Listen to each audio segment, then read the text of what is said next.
Madame la rectrice, qui est là-bas, chers collègues, Madame la présidente, chère Catherine, et puis vous tous, mesdames, messieurs, laissez-moi d'abord vous dire combien je suis heureux de retrouver la FAE. Retrouver, car de 1993 à 2005, j'y ai été actif. Bernard tout le monde s'en souvient, avec au moins 12 interventions dans la revue et les colloques. Merci donc, chère Catherine, de m'en demander une autre. Il y a longtemps que je n'en ai pas fait. Peut-être parce que je suis le régional de l'étape, c'est la géographie. J'habite le Grand Nancy, dans un département où je suis né, dont mes ancêtres maternels ont labouré la terre, où ma mère a été directrice d'école, mon épouse institutrice, et moi universitaire. Nous sommes d'ailleurs dans le palais de l'université de Nancy au XIXe siècle. Demain, nous irons au lycée Henri Poincaré, j'ai vu son ancien proviseur, lycée Henri Poincaré, ancien couvent, lycée impérial, qui porte le nom d'un de ses élèves et où j'ai enseigné dans ma jeunesse. Puis le dîner nous mènera dans un autre palais, dit du gouvernement, celui de l'intendant qui préparait le rattachement de la Lorraine à la France, datant de 250 ans. C'est l'histoire. Cette histoire, celle que nous allons évoquer, est plus récente, 35 ans. 35 ans, c'est l'année scolaire 1981-82. Le ministre est Alain Savary et il m'a confié la direction des lycées. Catherine, tu rejoindras son cabinet en 83 et je me souviens de cette réunion dans son bureau en juillet 84 pour mettre au point un texte que tu avais préparé sur les contenus. Il avait déjà envoyé sa démission. Je vais donc traiter de cette période, 80-84, déjà lointaine. Mais pour éviter tout anachronisme, j'ai repris les documents de l'époque et mon livre « Rue du Bac », rédigé tout de suite après mon départ, quelques mois plus tard. De quoi parlait-on en 81 ? Du changement et du chômage. Le changement espéré était d'abord social. On l'attendait du changement politique. En juin, un mois après l'élection présidentielle, comme il m'avait chargé d'une réflexion sur l'informatique scolaire, le ministre, je n'étais pas encore directeur, le ministre m'envoie au salon du MIDEM à Cannes. Je suis frappé par l'atmosphère enthousiaste et l'attente d'une société plus ouverte, moins hiérarchisée. Le changement attendu est une démocratisation. Mais l'enthousiasme ne sera qu'un feu de paille. L'année suivante, j'interviens au congrès d'une association pédagogique. La salle est houleuse, l'espoir s'est transformé en revendication grincheuse, en impatience, en scepticisme. Pourquoi ? Eh bien, la principale raison, c'est le chômage, et notamment le chômage des jeunes. Les 16-18 ans, sortis trop tôt de formation, les 18-25 ans, à la formation inadaptée. Dès son arrivée, le Premier ministre Pierre Mauroy confie une mission sur l'insertion sociale et professionnelle des jeunes à Bertrand Schwartz, qui avait travaillé en Lorraine, à Nancy-Metz, et dans le bassin houiller, et dans le bassin ferrifère, sur ce sujet. Entre 82 et 84, le chômage sera contenu avant 20 ans grâce à une scolarisation accrue, mais pour les 20-25 ans, il augmentera de 27%. Cette situation conduit à la fois aux attentes et aux critiques de l'école. J'ai retrouvé, en préparant cet exposé, j'ai retrouvé une description parfaite dans un ouvrage de Françoise Dolto qui s'appelle « La cause des enfants », paru en 1985. Je cite. Est-ce qu'on veut reconduire une société partagée entre ceux qui commandent et ceux qui sont leurs serviteurs? Ou est-ce qu'on veut découvrir toutes les possibilités d'un être humain pour qu'à partir d'un certain âge, chacun s'oriente de son propre gré selon ses potentialités? Dans ce cas, l'éducation cesserait d'être fondée sur l'autorité. Sait-on seulement ce qu'on veut? J'en doute quand j'entends les cyniques qui disent « L'éducation que vous préconisez va engendrer des êtres humains qui penseront, et notre monde veut des êtres qui ne pensent pas et qui obéissent. » Quelle n'a pas été l'imprévoyance de ceux qui ont maintenu, pour la scolarisation obligatoire jusqu'à 16 ans, le système qui était valable lorsqu'il y avait une population scolaire qui ne dépassait pas certains quotas. Alors, le résultat est là. Les gens préfèrent tailler dans la masse sans s'embarrasser de scrupules. C'est la sélection. Vous l'avez probablement reconnu, ce texte fait allusion aux querelles qui, à cette époque, avaient accompagné la démocratisation de l'enseignement, en particulier la loi Haby de 1975, qui se sont poursuivies pour démolir les initiatives de Savary et n'ont pas cessé aujourd'hui. Jusqu'en 1945, dans une société peu mobile, l'objectif de l'enseignement secondaire était de transmettre une culture définissant une élite. Avec les 30 Glorieuses, les emplois se sont diversifiés, la mobilité sociale s'est accélérée, l'enseignement secondaire développé et des finalités économiques et sociales s'y sont introduites. L'école a pris une importance croissante par le temps qui passent les jeunes et par ses conséquences sur leur avenir. Elle a alors reçu la mission de sélectionner, de hiérarchiser, se transformant en une machine de distillation fractionnée, chacun à sa place. Alors, la démocratisation n'a pas été celle qui était espérée. À la fin des années 60, des sociologues comme Bourdieu montrent que l'école reproduit les inégalités, de sorte que la prolongation de la scolarité peut être un leurre, comme le sera la suppression des filières au collège, parce que ce nouveau collège, celui de la loi de 75, impose à tous l'enseignement qui était adapté à ceux des catégories favorisées. C'est exactement ce que dit Françoise Dolto dans ce que je vous ai lu. La prolongation de la scolarité est alors prise dans un dilemme. Des voies diversifiées créent une hiérarchie, mais leur fusion accroît les échecs. De plus, la fin des 30 Glorieuses provoque le chômage, notamment celui des jeunes et en particulier des moins formés. Nouvelle cause de tension qui dramatise les critiques. Pendant la période de croissance, la sélection rangeait les jeunes dans des filières conduisant à des métiers plus ou moins valorisés.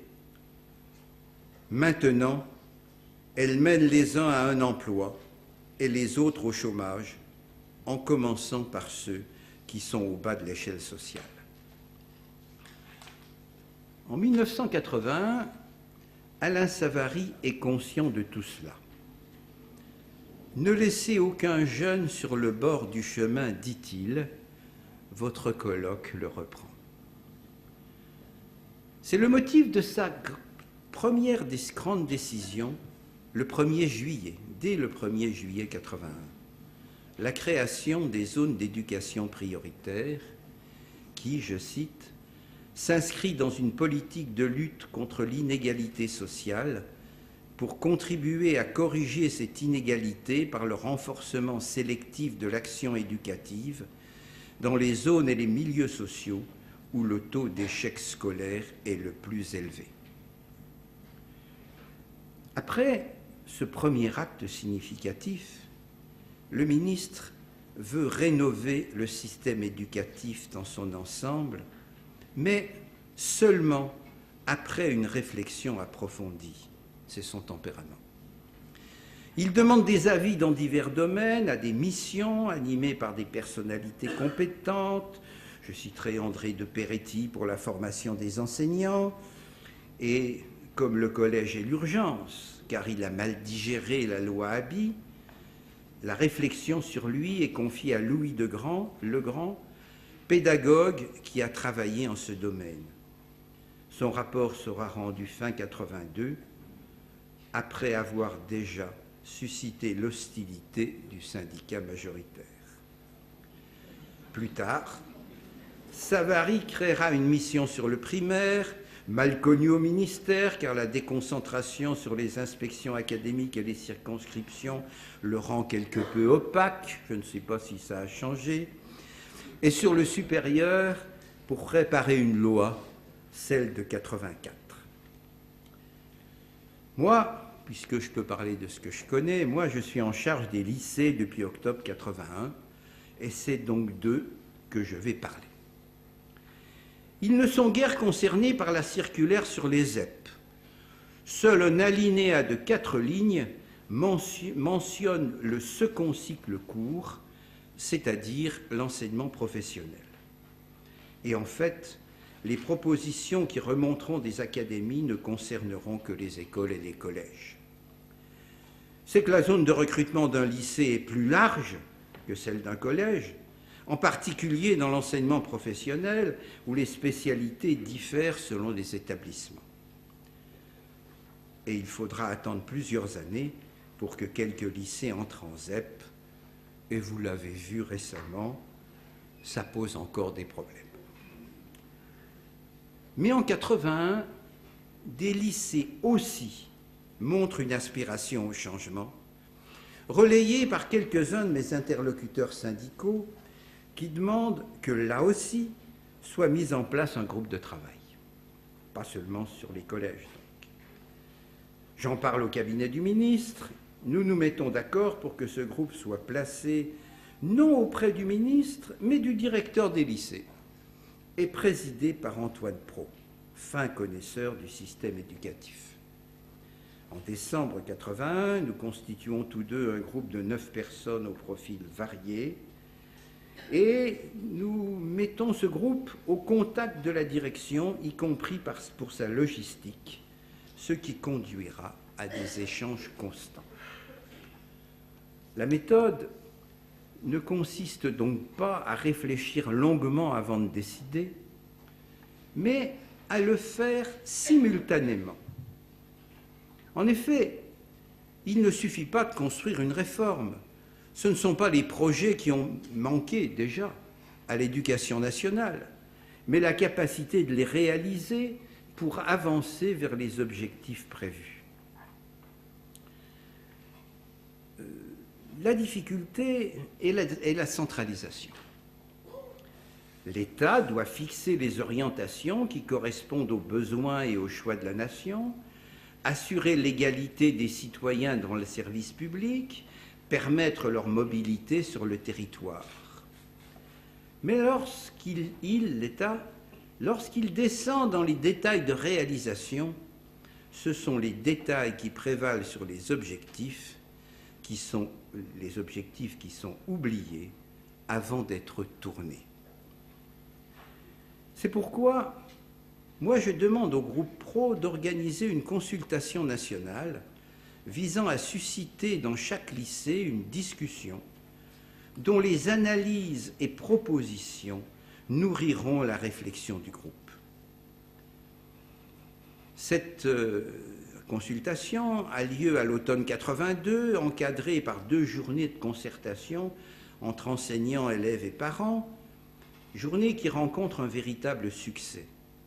Preuve, Le Monde titrera en première page « Un essai à transformer ». Après 2 ans de travail, le groupe Pro rendra en novembre 83 un rapport intitulé « Les lycées et leurs études au seuil du XXIe siècle ». Le mot « études » répond à la querelle qu'on fait souvent à l'éducation nationale, qui veut faire croire que le ministère a renoncé à instruire. Il y répond à une nuance près, c'est que instruire place le projecteur sur le maître, alors qu'Antoine Prot écrit « Nul ne peut étudier à la place des élèves ». Comme je l'ai dit, la direction des lycées n'attend pas le rapport pour profiter de la réflexion du groupe.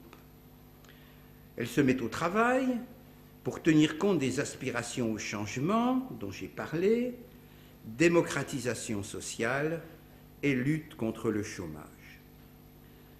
Pour l'une comme pour l'autre, l'obstacle est la sélection, dont parlait aussi Françoise Dolto. La sélection qui s'est durcie et pose des barrières qui sont en fait de nature sociale. D'une part, la distillation fractionnée reproduit les inégalités. D'autre part, elle conduit à un véritable malthusianisme de l'intelligence qui entrave le développement économique.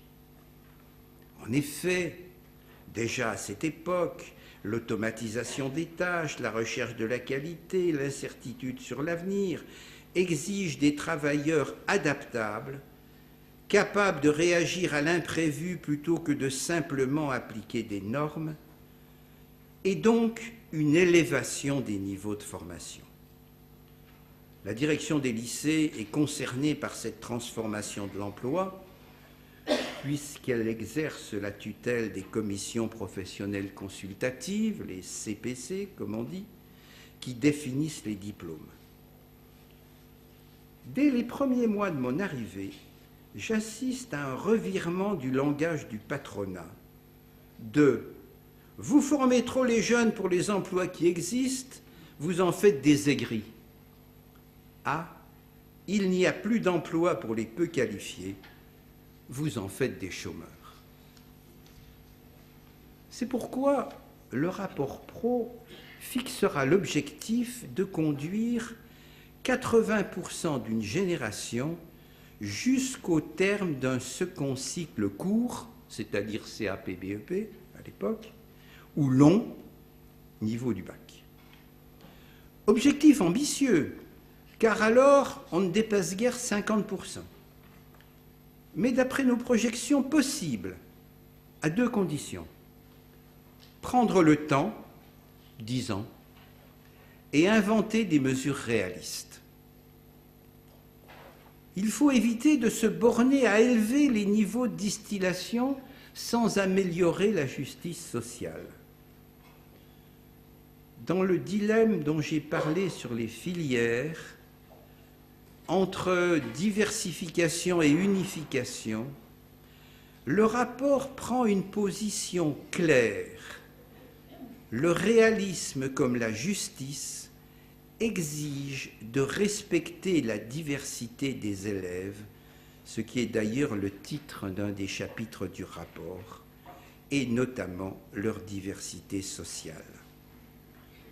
Les changements de structure qu'on aime bien concevoir au plan national, on pouvait penser en particulier à créer un seul type de lycée alors qu'il y en avait au moins deux, sont inutiles, voire néfastes, car la diversité ne peut être reconnue et prise en compte que localement, dans les établissements, et aussi dans ce que le rapport propose de créer, des bassins de formation.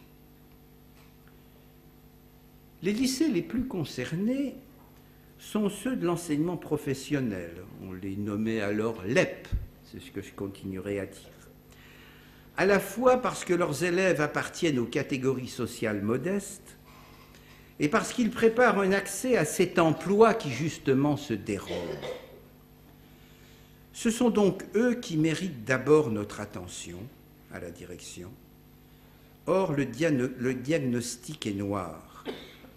Une orientation par l'échec et de nombreux décrochages en cours de formation. Des formations mal adaptées, le CAP tourné surtout vers des secteurs en crise et des métiers tayloriens en voie de disparition, le BEP plus ouvert, mais plutôt par juxtaposition que par intégration des techniques, et donc des établissements désespérés. La moitié de leurs élèves y sont alors orientés après la 5e, ce qui est un constat d'échec, pour préparer un CAP en 3 ans. Cette orientation précoce vers un métier ne répond plus aux aspirations sociales ni aux besoins économiques. Mais la supprimer purement et simplement conduirait à aggraver l'échec et à accroître les décrochages. Nous décidons donc de la remplacer par une diversification des classes de 4e et 3e, en construisant ce que nous appelons une voie technologique, moins scolaire que le collège, mais moins ciblée que le lycée professionnel de l'époque, et fondée sur la réalisation par les élèves de projets variés. Ce dispositif est conçu comme limité au temps nécessaire pour que les collèges apprennent à éviter les échecs. Après 2 ans de concertation ardue avec les syndicats, plus facile au niveau académique avec les établissements, les LEP, et grâce aux écoles de formation de leurs professeurs, ce qu'on appelait à l'époque les ENNA, les classes préparant au CAP seront progressivement remplacées par des 4e et 3e technologiques, implantées dans les LEP, à partir de 1984 à titre expérimental dans une centaine de lycées. Et le but est que les élèves atteignent donc la fin de la 3e avant de choisir éventuellement une orientation professionnelle pour préparer en 2 ans un CAP et ou un BEP. La deuxième décision concerne justement le contenu de ces CAP et de ces BEP. Que demandent les employeurs? Ils veulent des travailleurs adaptables tout au long de leur vie professionnelle, mais aussi adaptés à leur travail dès leur sortie de formation. C'est une contradiction, bien sûr. Et pour en sortir, nous suggérons au CPC de fusionner, avec l'aide du CEREC, le Centre d'études et de recherche sur les emplois et les qualifications, de fusionner les BEP par famille de métiers et aux établissements de commencer chaque formation par un de ces métiers, puis d'élargir à partir de lui aux autres de la même famille. Pour prendre un exemple, en mécanique, il existe alors des CAP de tourneur, de fraiseur, d'outilleur, de décolleteur, d'ajusteur, et j'en oublie sans doute. On les conserve, mais à l'intérieur d'un seul BEP d'usinage qui, selon les lieux, pourra être acquis en partant d'un noyau correspondant au CAP de l'une de ces spécialités. Ça permet de tenir compte de la diversité des apprenants qui peuvent passer plus facilement pour les uns du général, le BEP, au plus précis, le CAP, pour les autres, au contraire, du précis au général, notamment en apprentissage et en formation continue, dans le cadre d'un système d'unité capitalisable. Cependant, à la sortie du lycée, il ne peut ne pas se trouver au voisinage d'embauche correspondant exactement à la formation dispensée, parce qu'il est difficile de prévoir l'emploi plusieurs années à l'avance. Pour adapter les diplômés, des formations complémentaires d'initiative locale seront construites avec les entreprises et réalisées en alternance. Elles se mettent en place à partir de 1982. Ces décisions sont accompagnées d'initiatives pédagogiques, il y en avait beaucoup, j'en citerai 2, une lutte contre les décrochages, sous le nom de GED, ça voulait dire jeune en difficulté, mais ça se prononce aussi GED, et puis le développement et un projet de généralisation du contrôle continu pour la délivrance des diplômes, visant à associer l'élève à sa formation par un contrat pédagogique. Tout cela permettra d'accroître notablement le nombre de jeunes terminant un second cycle court et d'atteindre l'objectif de 80% fixé par le groupe pro si on y ajoute l'augmentation des flux atteignant le baccalauréat. Les diplômés des LEP y contribuent d'ailleurs. En effet, nous développons les classes dites de première d'adaptation qui permettent aux titulaires de BEP de rejoindre la préparation à un baccalauréat dans un lycée technique.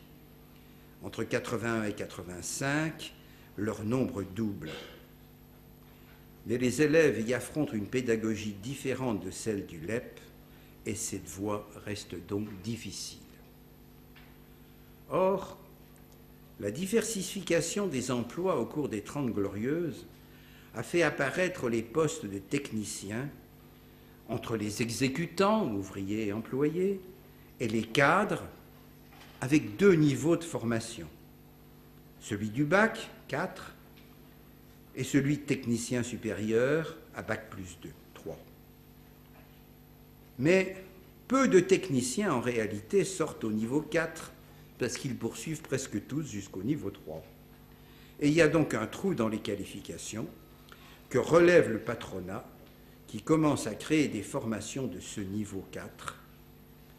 Alors, avec la collaboration du CEREC, nous mettons à l'étude un projet de diplôme de niveau 4 professionnel, donc orienté vers des métiers plus que vers des techniques.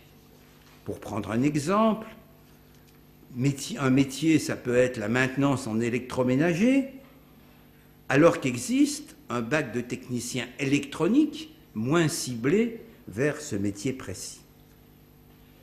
Début 84, avant même que nous annoncions ce nouveau type de formation de professionnels au niveau 4, les proviseurs de l'EP rejoignent l'idée pour favoriser la poursuite d'études de leurs élèves et valoriser leurs établissements. Toutes les orientations dont je viens de parler sont des propositions aux établissements par l'intermédiaire des académies, sans que le mode et la date de réalisation leur soient imposés. Le succès repose donc sur leur initiative, déjà initiée lors de la consultation organisée par le groupe pro dont j'ai parlé tout à l'heure, le groupe pro dont le rapport contient d'ailleurs un chapitre intitulé « Promouvoir l'initiative des lycées ». En effet, la diversité des publics, des motivations, des situations locales, des ressources des enseignants rend impossible des solutions uniformes. Pour ne laisser aucun élève sur le bord du chemin, il faut connaître chacun et construire avec lui ce chemin. Pour cela, l'établissement doit disposer d'une marge de décision, notamment sur l'organisation pédagogique et l'emploi des moyens qui lui sont affectés. C'est l'objet d'une circulaire très novatrice du 31 décembre 82 vers une plus grande responsabilité des établissements scolaires. Et là, tous les établissements, pas seulement les LEP, pas seulement les lycées. C'est pourquoi elle émane du cabinet du ministre. Elle est adressée non seulement aux recteurs et inspecteurs d'académie, comme d'habitude, mais aussi aux chefs d'établissement, au personnel et aux membres du conseil d'établissement. C'était une citation. Il s'agit, je cite encore, pour les élèves, les personnels et l'ensemble des parties prenantes à l'éducation, d'assumer des responsabilités nouvelles dans le fonctionnement du système éducatif. Le texte, après avoir délimité les responsabilités de l'État, objectifs pédagogiques, horaires, programmes, indique que l'autonomie concerne l'emploi des moyens, surtout du potentiel d'enseignement, les règles nationales pouvant ne porter que, je cite, sur des fourchettes horaires par discipline ou groupe d'enseignement. Tout cela sera organisé dans un projet d'établissement, autre nouveauté de l'époque. Le rôle des autorités académiques est donc limité à l'impulsion, au conseil, à une répartition globale des moyens et à l'attribution de, je cite, dérogation à certaines normes ou prescriptions nationales. Et il n'y a pas à atteindre puisque, je cite, la rentrée de 1983 permettra aux établissements qui le souhaiteront de s'engager dans les perspectives précédentes. Alors, pour les lycées, la direction fixera effectivement des fourchettes horaires applicables dès cette rentrée.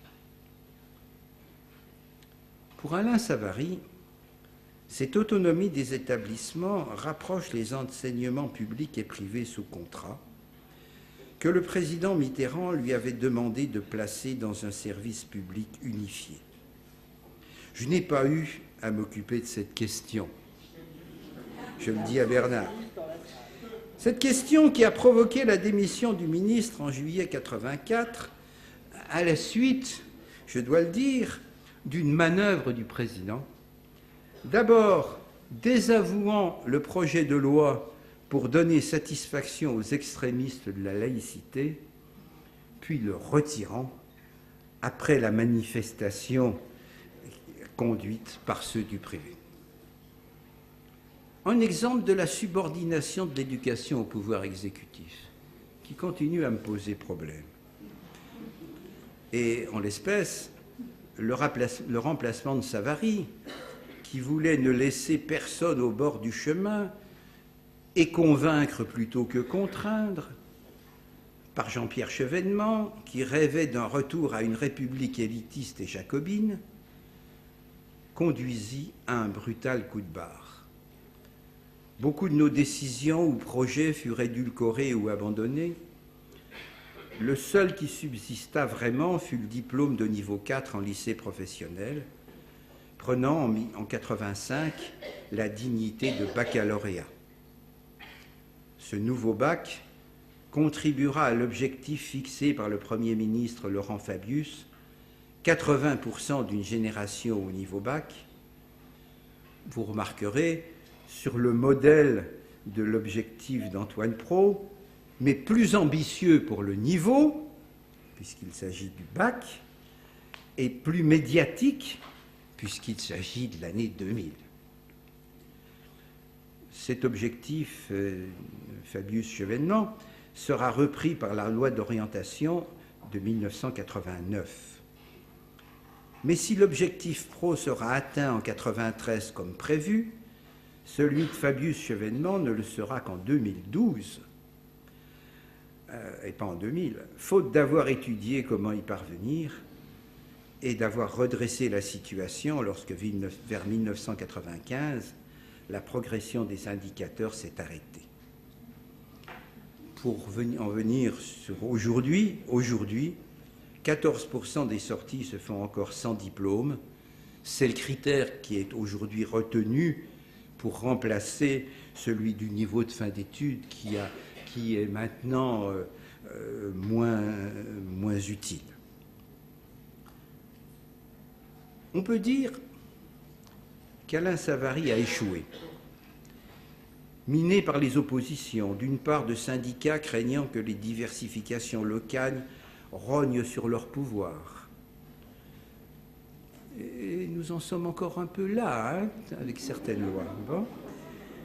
Et d'autre part, d'intellectuels ignorant tout des réalités scolaires, mais publiant des livres hostiles à tout changement.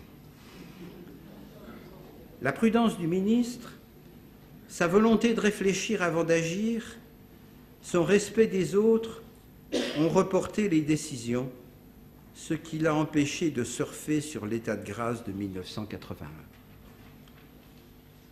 Mais des idées importantes, comme la responsabilité des établissements, leurs projets, ont été reprises, notamment dans la loi de 89, qui est, je dirais, d'esprit savariste. Et au collège, l'idée du rapport Legrand d'une pédagogie de projet associant plusieurs disciplines vous rappellera peut-être quelque chose 34 ans après. Aujourd'hui, nous sommes frappés par un chômage plus fort encore qu'en 81. Nous sommes inquiets de la disparition d'emplois, y compris intellectuels, à cause de l'informatique. Nous attendons un changement faisant reculer les inégalités qui se sont encore creusées, en particulier en éducation.